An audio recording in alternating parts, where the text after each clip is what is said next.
Hello everyone, Assalamu alaikum. I hope all of you are doing very well. I am Mishu. Welcome to my channel Life Vibes.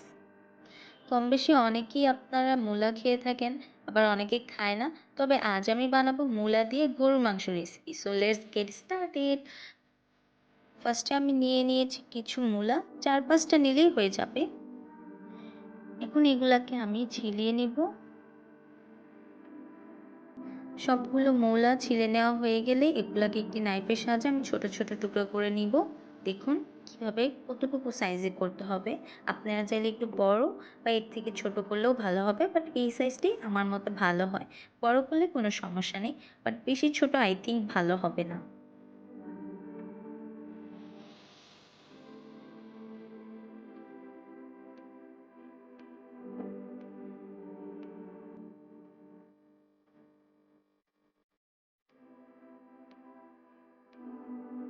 কেটে নেওয়া হয়ে গেলে এবার এগুলো সুন্দর করে ধুয়ে পরিষ্কার করে নেব। এই তো রেডি। এবার আমরা চলে যাবো রান্নায়। যেহেতু এতে আমরা মাংস ব্যবহার করবো, এর জন্য লাগবে দারচিনি, এলাচ, লঙ্কা এবং তেজপাতা। আর দিয়ে দিব মরিচ বাটা, রসুন বাটা আর আদা বাটা।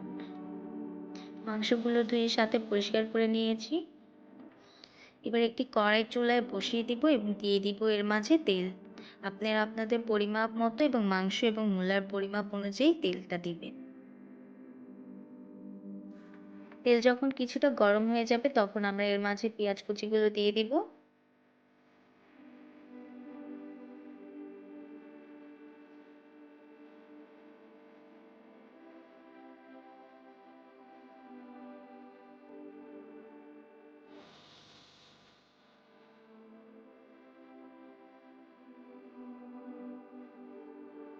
পেঁয়াজগুলো হালকা ভেজে এর মাঝে তেজপাতা এবং আস্তে আস্তে বাকি যে উপকরণগুলো ছিল, দারচিনি, লঙ্কা এবং এলাচ, এগুলো আমরা এর মাঝে দিয়ে দিব।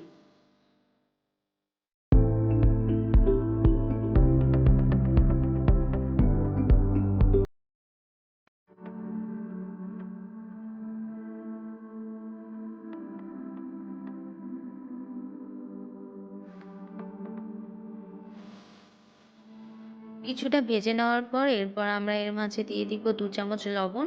আমি 2 চামচ নিয়েছি, আপনারা আপনাদের স্বাদ মতো পরিমাপ মতো দিয়ে দিবেন। এরপর আবার কিছুক্ষণ ভেজে নেব।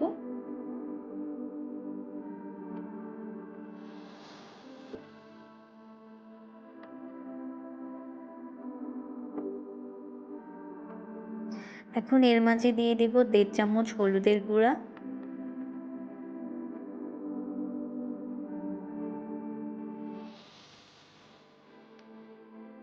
1.5 চামচ মরিচের গুঁড়া,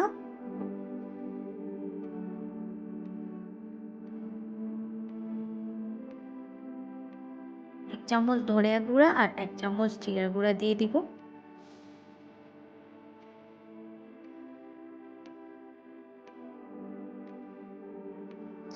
1 কাপ পরিমাণ পানি দিয়ে কিছুক্ষণ আমি কষিয়ে নিব।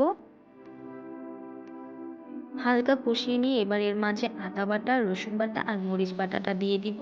দিয়ে আবার ভালো মতো নেড়ে চেড়ে কিছুটা পানি দিয়ে নিব।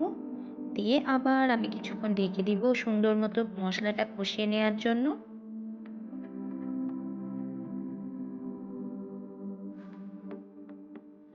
মশলার পানিগুলো যখন কিছুটা শুকিয়ে আসবে তখন আমরা আবার সুন্দর করে নেড়ে ধুয়ে রাখা যে মাংসগুলো রেখেছিলাম ওগুলো এবার এর মাঝে দিয়ে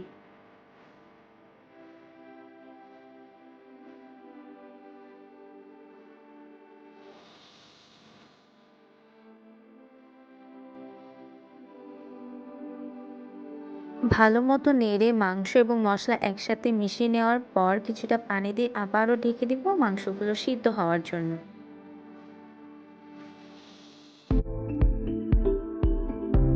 আপনারা বারবার ঢাকনাটা তুলে মাংসটি চেক করবেন যে ঠিকমতো সিদ্ধ হচ্ছে কিনা। এরপরে যতটুকু পানি লাগবে ততটুকু করে অল্প অল্প করে পানি দিয়ে মাংসটা সিদ্ধ করে নিতে হবে। প্রথমবার কষানোর পর আমি এবার দিয়ে দিব এর মাঝে গরম মশলা। অনেকে গরম মশলা অনেক আগে দেয় ফার্স্টে যখন মশলাটা কষানো হয়, কিন্তু আমি ফার্স্টে মশলার সাথে না দিয়ে পরের বার যখন ফার্স্টে কষানো হয় তখন আমি মাংসের সাথে অ্যাড করে দিই। এতে আমার কাছে মনে হয় যে স্বাদটা আরও দ্বিগুণ হয়ে যায়। আপনারা আপনাদের মানে রান্নার সিস্টেম অনুযায়ী ব্যবহার করতে পারেন, এতে কোনো প্রবলেম নেই। তো এভাবে বারবার আপনারা খুলে দেখবেন যে ঠিকমতো সিদ্ধ হচ্ছে কিনা।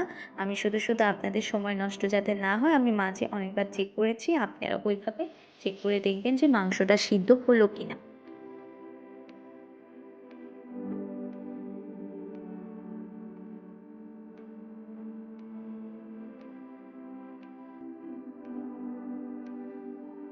মাংসটা যখন কিছুটা সিদ্ধ হয়ে আসবে তখন এর মাঝে আমি মূলাগুলো দিয়ে দিব। কারণ মূলাগুলো সিদ্ধ হতেও কিছুটা সময় লাগবে। সেই কারণে মূলাগুলো আমি দিয়ে দিলাম। এবার ভালো মতো আবার মিশিয়ে নিলাম। মাংস, মসলা, মূলা সব একত্রে যাতে সুন্দর মতো মিশে যায়। আমি আবার কিছুটা পানি দিচ্ছি যাতে মূলাগুলো সুন্দর মতো সিদ্ধ হয়। এবার নেড়েচেড়ে আবারও আমি ঢাকনা দিয়ে দিব কিছুক্ষণের জন্য। মাঝে আমি কয়েকবার চেক করে দেখেছি মূলাগুলো, মাংসগুলো মোটামুটি ভালোই সিদ্ধ হয়ে এসেছে। এবার আমরা এর মাঝে দিয়ে দিব ঝোল। শুধু আপনাদের সময় নষ্ট না করে আমরা ডিরেক্ট বেড়ে আপনাদেরকে বাকি রেসিপি দেখাচ্ছি। সো ফাইনালি মূলা দিয়ে গরুর মাংসের আমাদের এই রেসিপি সম্পূর্ণ রেডি। আশা করি যারা মূলা খেতে পছন্দ করেন না তাদেরও অনেক ভালো লাগবে। আর আমার ভিডিওটি যদি সবার ভালো লেগে থাকে অবশ্যই like and subscribe. Thank you for watching. সবাই ভালো থাকবেন। টাটা।